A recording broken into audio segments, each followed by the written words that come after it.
प्रिय विद्यार्थियों, नमस्ते। तो हमने जो स्पर्श भाग एक है उसकी जो दूसरी कविता जो दूसरा खंड है यानी जो पद्य खंड है उसकी जो पहली कविता है रैदास के जो पद हैं उसके रैदास के जो दोनों पद हैं वो हमने अच्छे से पढ़ लिए थे। उनका सहस्वर वाचन हमने किया। इसके अतिरिक्त हमने उन पदों की व्याख्या को भी समझा। तो अब हम जो इस पाठ से इन पदों से संबंधित जो प्रश्न हैं उन प्रश्नों की हम चर्चा करेंगे। तो 2 दिन पहले आपको घर पर कुछ प्रश्नों के उत्तर लिखने के लिए दिए गए थे। तो आइए अब हम एक CRL के माध्यम से उन प्रश्नों के उत्तर की जांच करते हैं, यानी उन प्रश्नों की दैनिक समीक्षा करते हैं। तो देखिए, निम्नलिखित प्रश्नों के उत्तर दीजिए। तो प्रश्न नंबर 1, पहले पद में भगवान और भगत की जिन जिन चीजों से तुलना की गई है उनका उल्लेख कीजिए। अब हमने पहला पद जब पढ़ा था तो हमने क्या देखा था भी उसमें कुछ उपमाएं जो रैदास जी ने ईश्वर के लिए या अपने आराध्य देव के लिए प्रयोग की हैं, और कुछ उपमाएं यानी समय को भगत के रूप में दर्शाकर समय के लिए उन्होंने प्रयोग की हैं। तो उन उपमाओं के बारे में हमें बताना। तो सबसे पहले जो रैदास जी हैं वो पहली उपमा का प्रयोग चंदन और भगवान को चंदन संबोधित करते हैं और भगत को क्या है, पानी से, यानी चंदन और पानी की तुलना की गई। फिर भगवान की गन बन से और भगत की मोर से वो तुलना करते हैं। फिर भगवान की चांद से, यानी भगवान को वो चांद कहते हैं और भगत के लिए वो चकोर कहते हैं। इसी तरह उन्होंने दीपक और बाती की तुलना की है। भगवान की मोती से और भगत की धागे से उन्होंने तुलना की है। और अंतिम तुलना जो पहले पद में उन्होंने जो सुहागे और सोने की है, भी भगवान को वो सुहागा कहते हैं और भगत को वो सोना कहते हैं। दूसरा प्रश्न देखिए, नीचे लिखी पंक्तियों का भाव स्पष्ट कीजिए। जाकी अंग अंग बास समानी, पहले पद की ही ये पंक्ति है भी जिसके अंग अंग में क्या है, बास यानी जो सुगंध है वो समानी समाई हुई है। ये पंक्ति उस समय प्रयोग करते हैं जब रैदास जी जो चंदन है और पानी की जब तुलना करते हैं। तो जाकी अंग अंग बास समानी का भाव यह है कि कवि रैदास अपने प्रभु हैं, यानी जो उनके आराध्य देव हैं, जो उनके राम हैं, उनकी वो बहुत क्या है, पूर्ण समर्पण भाव के साथ उनकी भक्ति करते हैं। और भगत और भगवान का प्रेम वो दर्शाते हुए रैदास अपने प्रभु को चंदन कहते हैं और खुद को पानी बताकर अपना जो उनका घनिष्ठ मिलन है भगत और भगवान का, उस संबंध को वो दर्शाते हैं या घनिष्ठ संबंध वो जोड़ते हैं भगवान के साथ।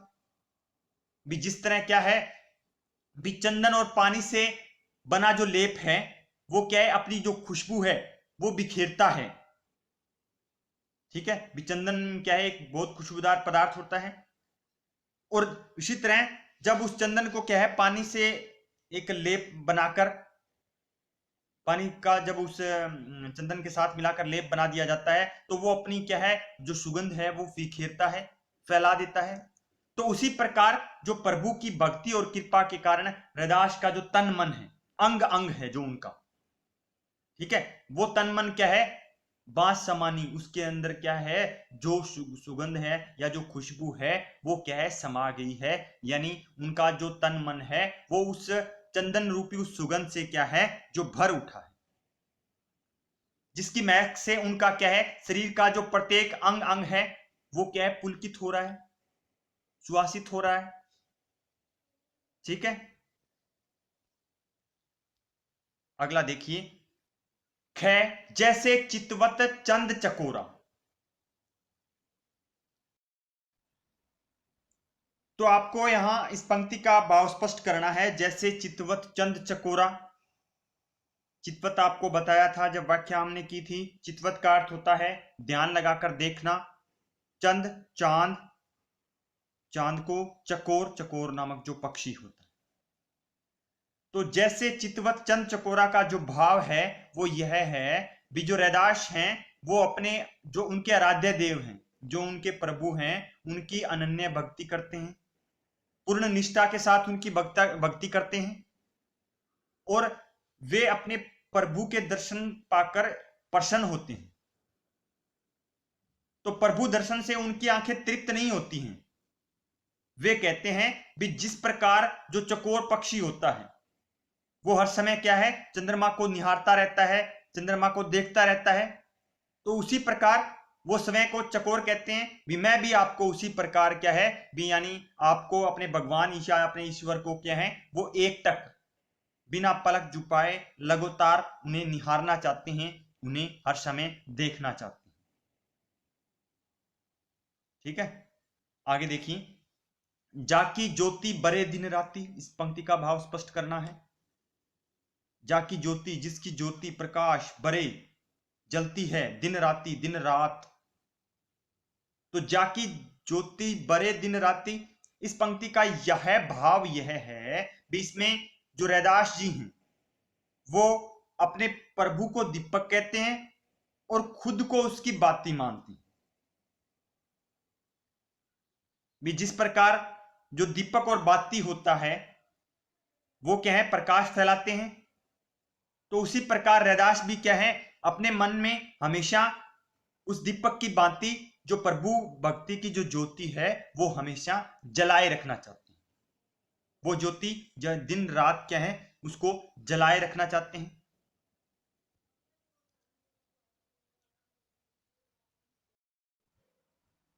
अगला प्रश्न देखिए, अभ्यास प्रश्न नंबर 1 निम्नलिखित प्रश्न के उत्तर के लिए सही विकल्प चुनकर लिखिए। तो प्रश्न नंबर जो अड़े है यानी भगत और भगवान की तुलना चंदन और पानी से क्यों की गई है, ये प्रश्न है। इसके आपको विकल्प दिए गए हैं। क्योंकि भगत, पहला ऑप्शन है क्योंकि भगत के अंग अंग में चंदन की सुगंध बसी है।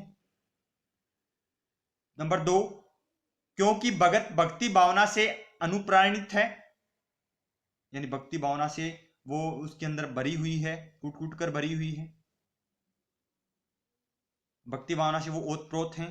क्योंकि भगत भगवान को सुगंध मानता है। उपयुक्त तीनों विकल्प सही हैं। तो इसमें हम तीसरा जो विकल्प है वो सही है, क्योंकि भगत भगवान को क्या है उस चंदन की सुगंध के समान मानता है। सॉरी, जो दूसरा जो ऑप्शन है वो सही है, ये सही नहीं है भी। जो क्योंकि भगत क्या है वो भक्ति भावना से अनुप्राणित है। ठीक है, यहां 2 नंबर आना था। आगे देखिए आप, अभ्यास प्रश्न नंबर 1 का 1.2 निम्नलिखित प्रश्नों के उत्तर आपको एक वाक्य के अंदर लिखने हैं। प्रश्न क्या है, रैदास के स्वामी कौन है? तो रैदास के स्वामी उनके अनंत में सदैव विद्यमान, यानी उनके अंतर्मन में जो व्याप्त विद्यमान ईश्वर हैं। प्रश्न नंबर 6 है, रैदास के अनुसार किसकी ज्योति दिन रात जल रही है? अब प्रभु की जो भक्ति रूपी ज्योति है वो दिन रात जल रही है, जिसमें वो जो दीपक है वो ईश्वर के लिए वो प्रयोग करते हैं और बाती समय के लिए वो प्रयोग करते हैं। ठीक है, भी जो दीपक जल रहा है, प्रभु रूपी जो दीपक जल रहा है, उसकी ज्योति जिसमें क्या है, जो रैदास की जो भक्ति रूपी बाती उसमें लगी हुई है उस दीपक में, और उसकी आलोकित ज्योति से, उसकी आलोकित जो ज्योति है वो क्या है, दिन रात जल रही है। प्रश्न नंबर 6 देखिए, कवि को राम नाम की रट क्यों नहीं भूलती? अब राम नाम की रट वो क्यों लगाए रखते हैं? क्योंकि वे अपने अपने आराध्य देव के प्रति पूर्ण रूप से समर्पित हैं। परमपिता परम जो उनका परब्रह्म है उनके प्रति वो पूर्ण रूप से समर्पित हैं। भगवान के प्रति उनका एक अनन्य प्रेम है और अटूट जो उनकी भक्ति भावना के कारण जो उनकी राम नाम की जो रट है वो नहीं भूलती। रैदास ने प्रभु को चांद और समय को चकोर क्यों माना है? अब आपको पता है भी चकोर नामक जो पक्षी है वो किस तरह एक टकटकी लगाकर हमेशा उस चंद्रमा की तरफ देखता रहता है, उसको निहारता रहता है। तो रैदास प्रभु को चांद और समय को चकोर इसलिए मानते हैं क्योंकि जिस प्रकार जो एक चकोर पक्षी होता है वो क्या है, एकटक होकर हमेशा चंद्रमा को निहारता है, यानी उसको देखता रहता है चंद्रमा को। और जिस तरह वो चकोर नामक पक्षी उस चंद्रमा को देखता है, उसी प्रकार रैदास भी अपने आराध्य देव को क्या है, उसी तरह देखना चाहते हैं। यानी एक पल भी वो प्रभु की भक्ति से विमुख यानी उससे दूर नहीं होना चाहते हैं, उससे वो विचलित नहीं होना चाहते हैं। ठीक है।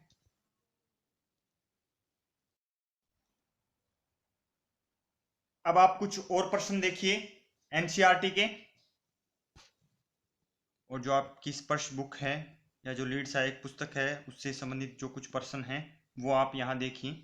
तो पहला प्रश्न है, रैदास के इन पदों का केंद्रीय भाव अपने शब्दों में लिखिए। यानी रैदास के इस कविता में 2 पद दिए गए हैं, उन पदों का जो भाव है दोनों पदों का वो आपको स्पष्ट करना है।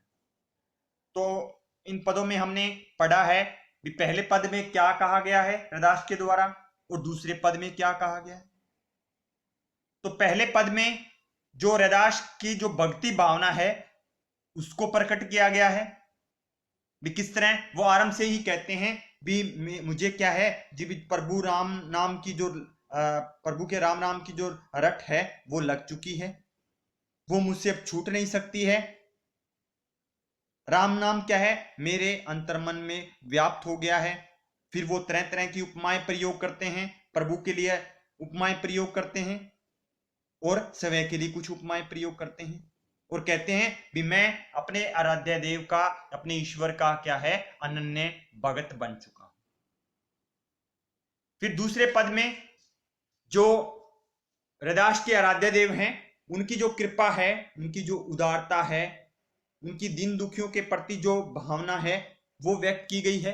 किस तरह वो कृपालु है, किस तरह वो सब कुछ करने में योग्य हैं, वो निडर है, उन्हें किसी प्रकार का डर नहीं लगता है। किस तरह वे क्या है भी अपनी कृपा से नीच व्यक्ति को भी ऊंचा उठा सकते हैं। फिर उन्होंने उदाहरण भी दिया 4-5 जो निम्न कुल के थे वो आगे जाकर बहुत प्रसिद्ध संत बने, कबीर का, तिलोचनू का, सेनू का। ठीक है। तो यानी वो कहते हैं दूसरे पद में भी जो मेरे आराध्य देव हैं वो क्या है, इस जगत का उद्धार करने वाले हैं, इस जगत का कल्याण करने वाले हैं। तो ये इन दोनों पदों का भाव था। नेक्स्ट प्रश्न देखिए, निम्नलिखित प्रश्नों के उत्तर आपको सोचकर लिखिए। प्रश्न नंबर क्या है, रैदास की भक्ति भावना किस प्रकार की है, उदाहरण सहित स्पष्ट कीजिए। अब जो भक्ति भावना है उसके कई प्रकार होते हैं। एक भक्ति भावना दास्य भाव यानी दास युक्त भाव से परिपूर्ण होती है, माधुर्य भाव से परिपूर्ण भी भक्ति भावना होती है। तो रैदास की हमें भक्ति भावना का जो वर्णन करना है उदाहरण सहित। तो रैदास जी की जो भक्ति भावना है वो क्या है, दास्य भाव से युक्त है। यानी वे अपने आराध्य देव का क्या है, समय को अपने आराध्य देव का क्या है, एक दास मानते हैं। तो इसलिए उनकी भक्ति भावना को दास्य भाव से युक्त माना गया है। वो कहते भी हैं एक पंक्ति के माध्यम से भी, हे प्रभु जी अगर आप स्वामी हैं, तुम स्वामी तो हम दासा, यदि आप स्वामी हैं तो मैं आपका दास हूं। ऐसी भक्ति करे रैदासा। और जो रैदास हैं वो इस प्रकार की भक्ति कहते हैं। तो इस पंक्ति में उनकी जो भक्ति भावना का जो प्रारूप है या उनका जो रूप है वो प्रकट हुआ है कि वो दास्य भावना से युक्त भक्ति भावना का प्रयोग करते हैं।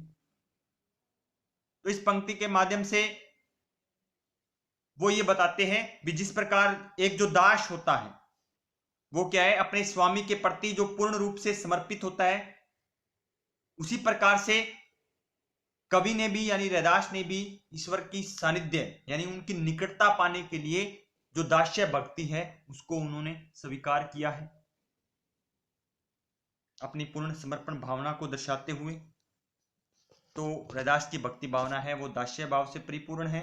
और इसका उदाहरण उन्होंने जो वो पंक्ति के माध्यम से दिया गया है, ठीक है, कि प्रभु जी तुम स्वामी हम दासा और ऐसी भक्ति करे रैदासा। आगे देखिए, कवि रैदास ने नामदेव, कबीर, तिलोचनू और सदना की चर्चा क्यों की है।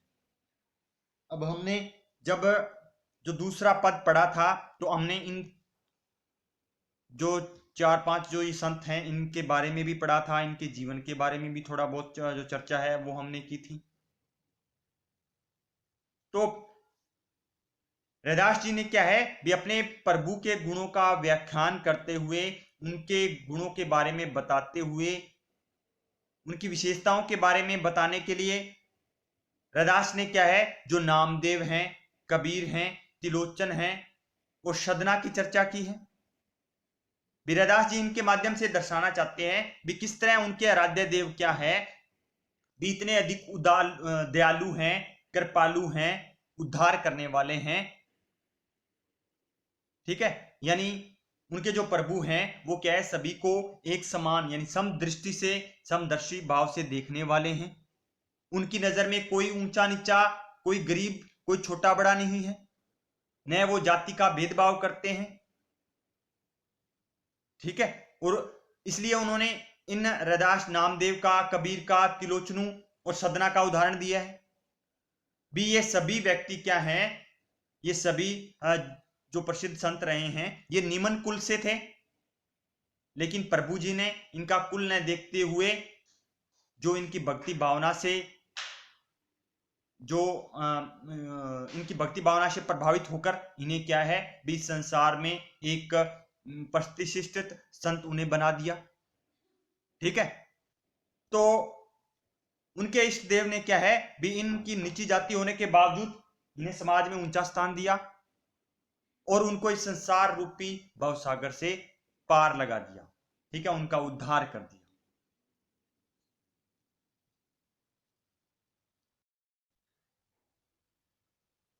आगे देखिए, प्रश्न नंबर 1.5, निम्नलिखित प्रश्नों के उत्तर 80 से 100 शब्दों में लिखिए। तो प्रश्न नंबर 6 क्या है, कवि रैदास की भक्ति की विशेषताओं का उदाहरण सहित वर्णन कीजिए। यानी उनकी भक्ति की जो विशेषताएं हैं वो हमें बतानी है उदाहरण सहित। तो रैदास की जो भक्ति है वो समाज के व्यापक हित की कामना, यानी वो जो संपूर्ण समाज है उसकी वो कल्याण करना चाहते थे और उसी कल्याण की कामना तथा मानव प्रेम से ओतप्रोत थी, यानी मानवता से जो उनकी भक्ति है वो भरी हुई थी। उनके भजनों और उपदेशों का लोगों पर बहुत ही गहरा प्रभाव पड़ता था। जब वो सत्संग करते थे या जो किसी प्रकार का जब वो उपदेश देते थे तो लोग उनके उपदेश को या भजनों को बहुत अधिक ध्यान से सुनते थे और उन भजनों का जो सुनने वाले जो श्रोतागण थे उन पर बहुत गहरा प्रभाव पड़ता था। तो इस तरह उनकी भक्ति से प्रभावित होकर, उनके भजनों से प्रभावित होकर लोग स्वयं ही उनके अनुयायी यानी शिष्य बन जाते थे। उनका विश्वास था भी ईश्वर की भक्ति के लिए क्या है सदाचार यानी एक अच्छा व्यवहार, परहित भावना, दूसरों के लिए सेवा की जो भावना है तथा सद्व्यवहार, एक अच्छा व्यवहार का पालन करना परम आवश्यक है। वो कहते हैं भी ईश्वर की भक्ति तभी सफल हो सकती है यदि जो भक्त है उसमें ये भाव हो, सभी के साथ मानवता का वो व्यवहार करे।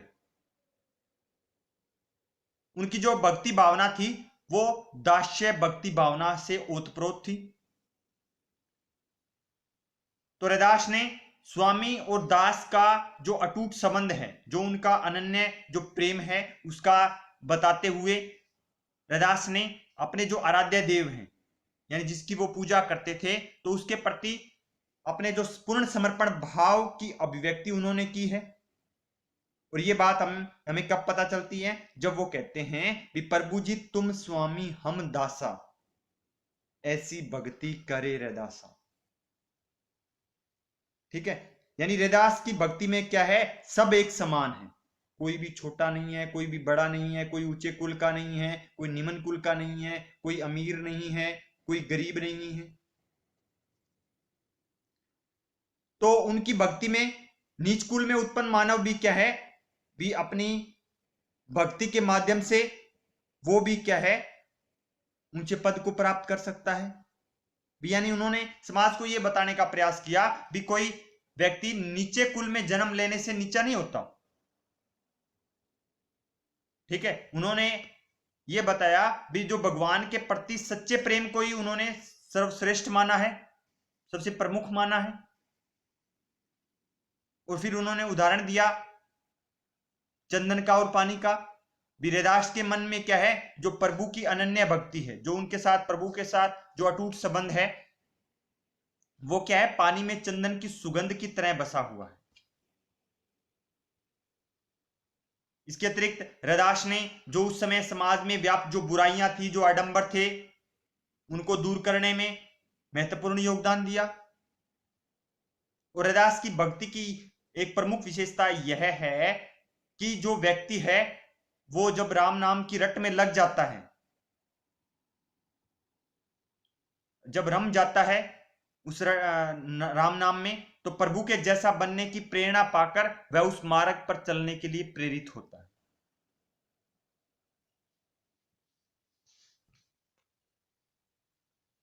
आगे देखिए, प्रश्न नंबर 6 है, रैदास को ऐसा क्यों लगता है कि उनके प्रभु ने उन पर कृपा की है, विवेचना कीजिए।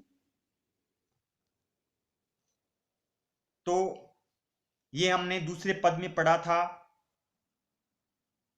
भी, जब रैदास क्या है, निम्न कुल के व्यक्ति थे, वो जाति से, चमार जाति से वो संबंधित थे, लोग उन्हें अछूत मानते थे, उनके साथ छुआछूत का व्यवहार किया जाता था, लोग उनको छूने से भी कतराते थे। उसके बावजूद भी उन्होंने क्या है, जो उनके आराध्य देव हैं, उनकी अनन्य भक्ति को देखकर जो उनके ईश्वर हैं वो उन पर द्रवित हुए और उन्हें अपने सानिध्य में, अपनी निकटता में लेकर उनकी जो भक्ति है उसको स्वीकार किया ईश्वर ने। और उसको स्वीकार कर कर समाज में और इस पूरे संसार में उन्हें ऊंचा स्थान दिलाकर उस समाज का या इस संसार का एक प्रसिद्ध संत बना दिया। उन्हें समाज का जो उच्च वर्ग था उसमें सम्मानित करके उनका उद्धार किया। इसलिए रैदास को ऐसा लगता है कि उनके जो प्रभु हैं राम के जैसा, उनके जो प्रभु राम हैं उनके जैसा कृपालु या उदार कोई नहीं है, जो भगत के लिए भी इतना बड़ा काम कर सकता है। मुझ जैसे नीच व्यक्ति को या नीचे कुल, निम्न कुल में जन्म लेकर भी मुझे प्रभु ने क्या है, भी जो सब कुछ है वो प्रदान किया।